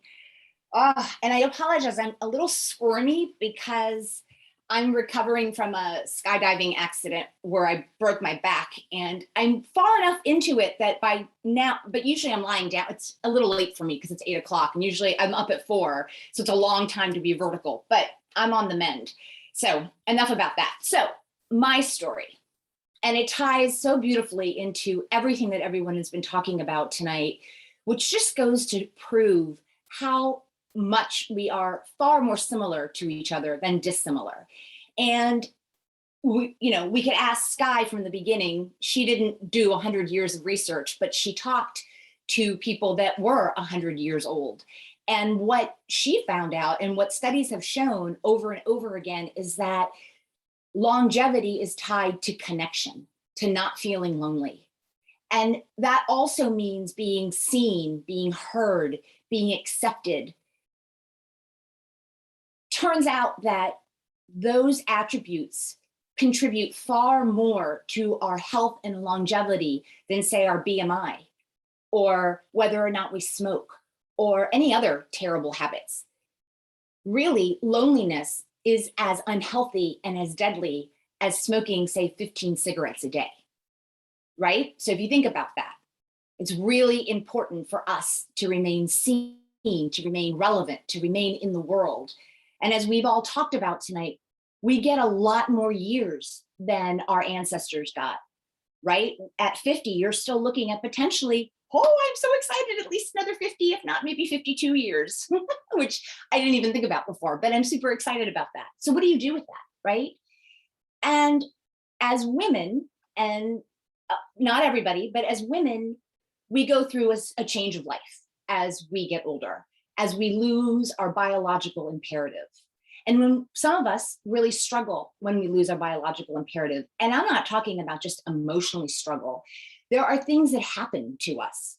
Hormones run the show, people. We're talking about the mind-body connection. Hormones run the show. And when your hormones take a left turn at Albuquerque, all sorts of weird stuff can happen. I thought I had been living this fantastic big life. I owned my own marketing and PR firm back in the heyday of the .com in San Francisco. I shut down my business and traveled around the world for a year with a backpack, a pair of Tevas, a pair of hiking boots, and like 6 underwear. And this was pre-smart anything. At 40, I went back and got a 4th degree in that's not true, 3rd degree Taekwondo in my 40s. So I went to martial arts, went back to the stage in my early 50s to sing and dance.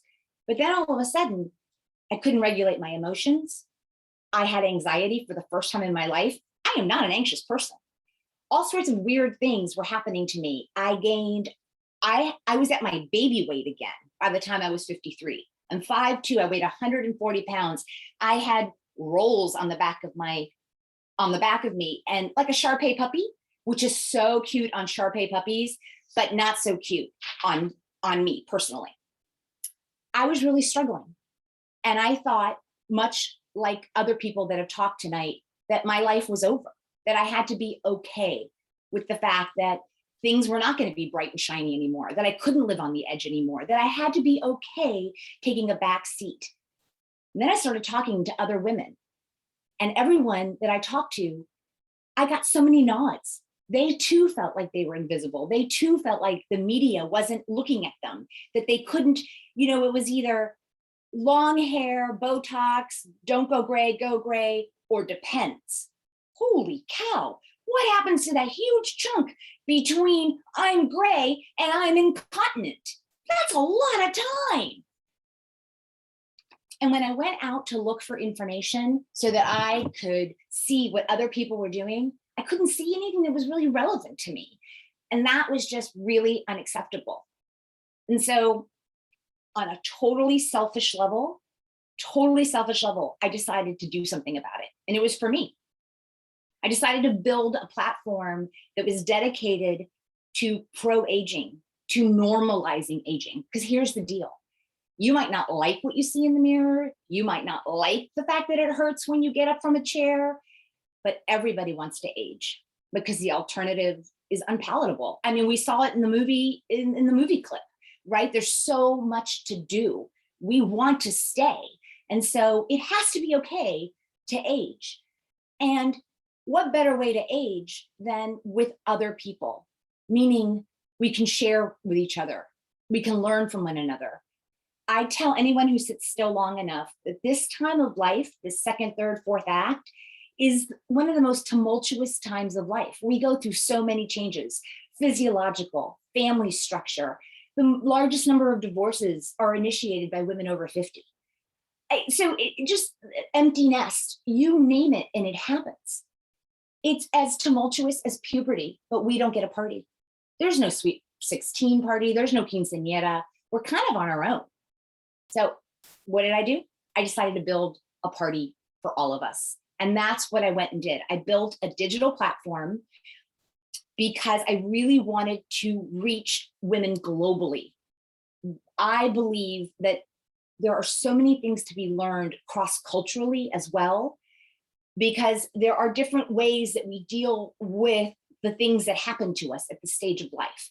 And what better way to help each other and help, like I said, I started with a very selfish purpose to help me, because I was feeling lonely. I was feeling invisible. I was feeling unseen and unworthy and not enough. And I refused. I just said, I can't do that. I can't all of a sudden stop being me. I can't all of a sudden start being pastel. There has to be other women out there that feel the same way. And I went out and the first website, I built it. And if you're thinking to yourself, oh, does she have a tech background? Nope, no tech background. I built it with Band-Aids, chewing gum, YouTube, Google, and buckets of tears. And I am a firm believer that with enough bucket of tears, you can do anything. And then the other thing is that I had nothing to offer women, right? I had a skeleton of a crappy website that I built, no content. As a matter of fact, I was the only content provider. So I had to go out and research topics that I didn't particularly know about, but I knew I needed to start filling the trough with information. So that's where I started. Fast forward a couple of years, and Diana said, I have 40 contributors. Diana, I will have over 50 industry thought leaders contributing to the Cool Life platform by the end of this year. These are women who are experts in their fields, respective fields, whether it's empty nest, whether it's divorce, whether it's menopause, and they are contributing their knowledge and their expertise monthly to this platform so that we, women, myself, and everyone else can learn, can share, can not feel so alone. And then because that wasn't enough, just like everyone else here can't just be good enough, right? We always have to add something else to our plate. I've noticed that as a theme. I kept coming across all these women entrepreneurs. And I thought, well, what a better place to put a curated shopping experience of women-driven brands together on this platform with the sharing and the storytelling. And that's what I did. And I did that about 2 years ago. And I have 38 women-driven brands now represented on that platform. So it gives us an opportunity to shop small, to purchase with a purpose, to empower and enable directly another woman. And my mission is to normalize aging, and I can't do it alone. I can't. And so it's interesting because I learned some really valuable lessons over the last few years, and I've heard them here over and over again. And the lessons that I've learned, and they've been, I'm just reiterating, is, listen to what is really painful to you, what really hurts, because chances are that's where your greatest opportunity is.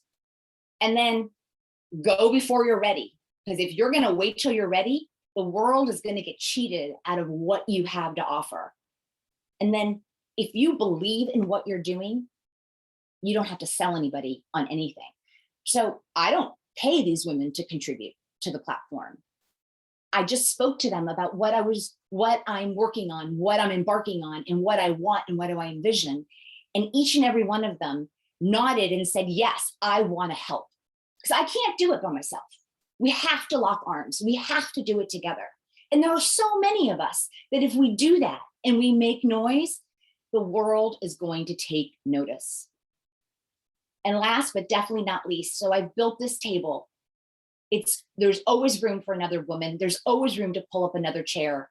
And if there isn't, I can scoot over and share my chair because I don't mind.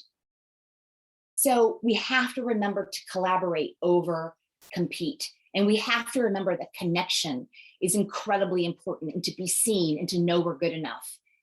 And just because if you decide to join our community doesn't mean you should take up smoking, because smoking still is pretty bad for you, even though connection is better for you for a long life. Still don't pick up smoking.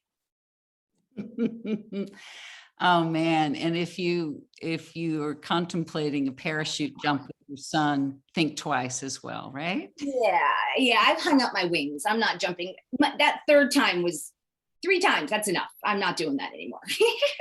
Well, Jack, as always, I love speaking with you. We unfortunately don't have time for questions, but you have in the chat access to her website and her newsletter, which I highly recommend both. And she's always good at getting back when you email her. So thank you again, Jack. Really a pleasure to see you. And I'm glad. Thank you for the invitation. Oh, and thank you for the claps. Fantastic. Okay, well, thanks, Jack. Our next speaker is Maria Olsen. So actually, it's interesting. I didn't put this together in my little head until just now that I met Maria, or learned of Maria, through Michelle Fishburne, who interviewed her as part of her Who We Are Now series through the pandemic. So I think it's very exciting to see how our little breadcrumbs and our paths have intersected. So I'll give a quick little intro, and then I want you to take it away. Maria is an author. Now, there are a lot of these slashes: author, attorney, public speaker, radio host, and podcaster. She certainly has a full plate, but is a woman of action. She gets it all done. She's the author of a popular adult self-help book called 50 After 50, Reframing the Next Chapter of Your Life, as well as a number of children's books. She speaks, she runs retreats, and as a biracial woman whose parents were forbidden by law to marry in their home state of Maryland in the 60s, Maria has a really powerful and inspiring story to share. Beyond her books and public speaking, she leads these retreats that I mentioned, and I would definitely, in the chat will be a link to her podcast called Becoming Your Best Version. And I think actually recently you just interviewed Sky Bergman. So the circle of life in this space of reframing aging is getting more beautiful and expanding more and more. So welcome, Maria. Thanks for being here tonight. Thank you so much, Diana. And it's wonderful to see so many of my friends from this arena. I love that you introduced me to Sky. And I've known Jack now for a long time. We served on a panel of fierce women several years ago. And Michelle and I actually went to law school together at University of Virginia Law School. And so I've known her for years and years. Elizabeth Solar has been on my podcast. Yeah, there are a lot of extraordinary women finding their third acts. And for me, much like Michelle, my cheese was moved. At age 50, I had to change everything about my life. I got divorced. I got sober from alcoholism. I became an empty nester, and I was living alone for the first time in my life. I had not practiced law in 15 years because I was lucky enough to be an at-home mom with my children when they were young. But I had unwittingly put all of my eggs in the motherhood basket. And when they left, I just felt rudderless. Who was I? What brought me joy? Besides my children, I could think of no other thing. So I basically had to start over. I had blown up my marriage and my family with my drinking, and I had to find a new way of living. So for my 50th birthday, my gift to myself was to try 50 new things to determine how I wanted to live the next chapter of my life. And these things ranged from social activities to physical challenges, adventure travel, learning and teaching, spiritual endeavors. It was a pretty wide menu. I didn't intend to write a book, but a book emerged.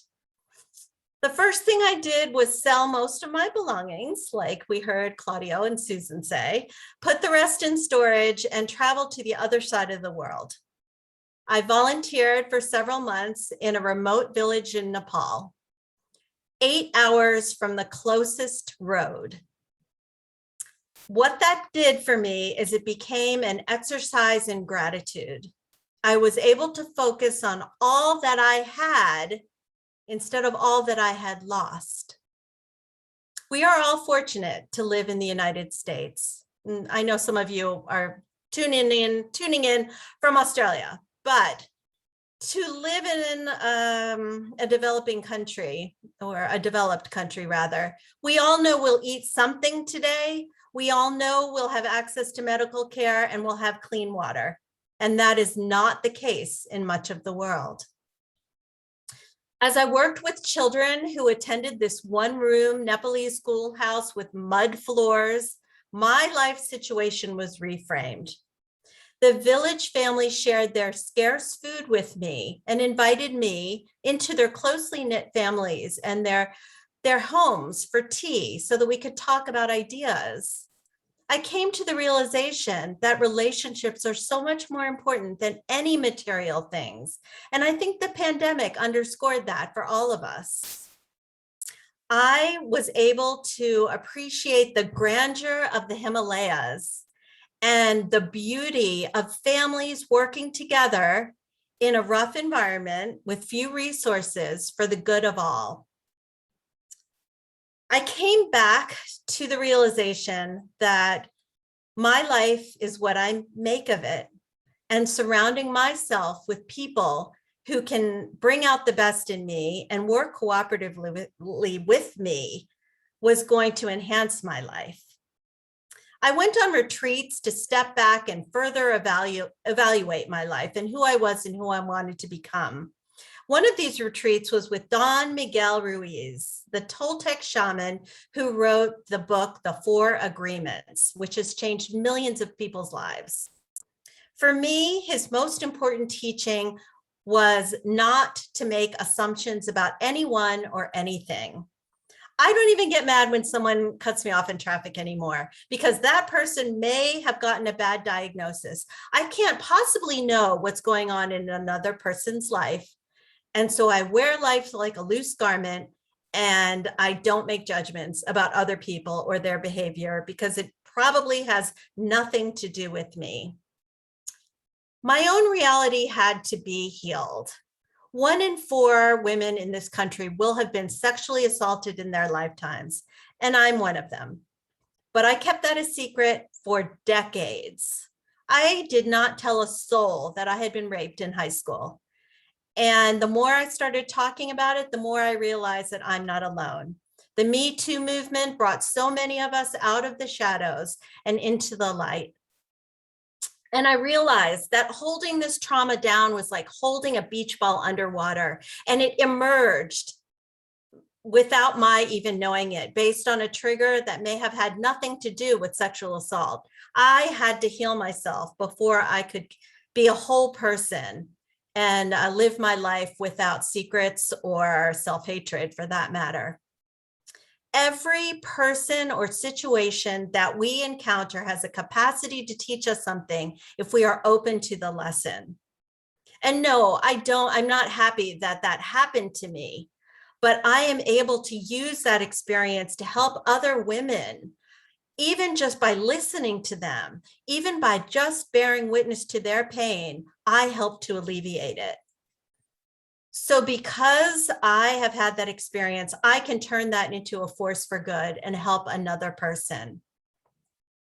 Some of the things I tried during that 50th year are things that I will never, ever do again. Like I went to an open mic and belted out a song on stage, and I have a terrible voice. And I left the stage to one polite applause. Well, I'll never do it again, and I don't have to. But the point of that experience was to push myself, because I was afraid of doing it. And I was afraid of ridicule. I was afraid of all kinds of things. But the fact is that courage is not the absence of fear. Courage is feeling the fear and doing it anyway. And I did it anyway. And that proved to myself that I'm not going to die from something that scares me, but I may even get a little stronger. So what were the 3 biggest lessons of this year of magical doing for me? Well, number 1 was that no one is responsible for my happiness except for me. If I continued to look for outside affirmations as a barometer of my self-worth, I would never feel enough. I can't control what other people think, and I am enough, and so are you. Number 2, I live with intention now. I realized I spent a lot more time being careful about how I spent my money than how I spent my time. And time is the one thing of uncertain duration that I can't buy. If I waste it, that's on me. I can't get it back. So ask yourself if what you're doing now is something that brings you closer to who you want to be. If it's not, change something, because not doing anything is making a choice as well. I surround myself, number 3, with people who help me to be my best version. I even had a marriage ceremony to myself. On the day that my ex-husband married a tall blonde fitness instructor, I invited my 3 best friends to a resort in Colorado, mountain resort, and I said my vows to myself. And my number 1 vow being that no one else is responsible for my happiness, that I don't need another person to make myself feel whole, because I am whole. Again, I am enough. So what now? What am I doing now with my life? Well, I'm turning my personal traumas into a force for good.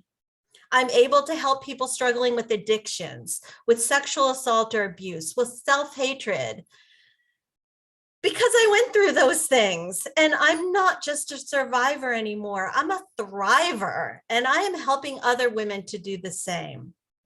So ask yourself, what do you spend most of your time thinking about? How can you share your experiences and your gifts? We all have a purpose, and that purpose can change over time. Mine is to make the world a better place because I was here. Sometimes that means just picking up trash when I'm walking my dog. Sometimes that means reaching out to someone who's lonely or is going through a bad time. We all can bloom right where we're planted. So what will you do? Because your life is happening right now. Thank you. Oh, Maria, thank you. Beautifully said, and I highly recommend your book. I especially love your very vulnerable sharing of what have been some very traumatic moments and very painful moments in your life, and to hear them from your lips and also witness you thriving. You Thanks. I couldn't talk about it before without crying. And it wasn't until I allowed other women to bear witness to my pain that I could process these feelings and turn them into something that could do good in the world. It's like you're like an alchemist that's taken this really tough challenge in your life and turned it into gold. And it's absolutely beautiful. And I'm honored you're here. My goodness, I'm honored all of you were here, not only the storytellers and Sky, who shared her incredibly beautiful film with us. We've reached the 8:30 mark, and in honor of all of your time, we have likewise put links to Maria's book and to her website, and encourage you to look at both. I will be following up tomorrow morning, bright and early, with an email to all of you with these links, as well as with a little preview for tomorrow night. So before I preview tomorrow night, I want to thank 3 people who you'll be seeing, some of them and not all of them, who I asked to be story coaches.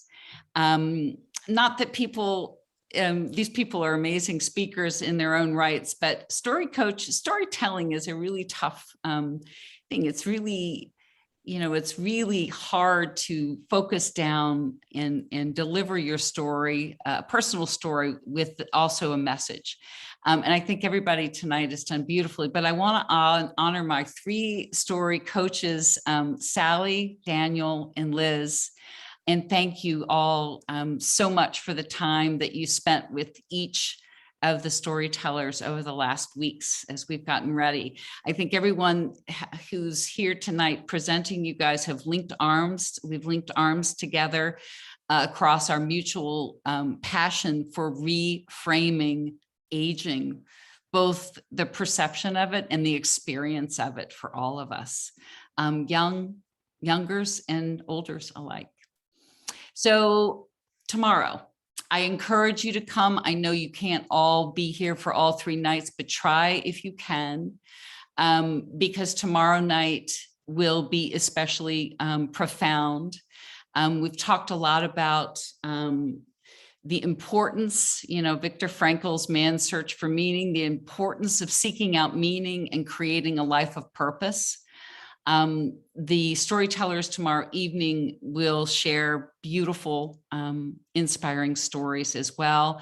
You see the little pictures here. If you click on the emails that I send you all too often, but I'll keep sending them your way, you can go to our website. And if Sally, if you put the website for the event up again in the chat, you can go and actually see bios and see the links to each of these people's websites or social media and things like that. Thank you all, and have a beautiful evening. And I hope we'll see you all again tomorrow night. Now, one thing I like to do with groups, and we have almost 50 people here still. Thank you. After 2 hours, unmute yourself. I like an audible goodbye. And it's just been a pleasure to see and be with you all. And if you'll unmute yourself and just say good night, I think that'd be wonderful. Good night. Good night. Good night. Thank you. Big applause. I don't know. Applause too. Yay. Thank you. Hi, everyone. Great, thank you. Thank you. I love that sound effect. How did you do that with the applause? Yeah. Hello, the wonderful Wendy. Do the applause thing again. I loved it too. Oh my gosh! There's a real audience that you haven't been able to see. Oh, hey, we got the whoos. And The hoots. The hoots. Awesome. beautiful night, everyone. Yes, You too. well done. Thank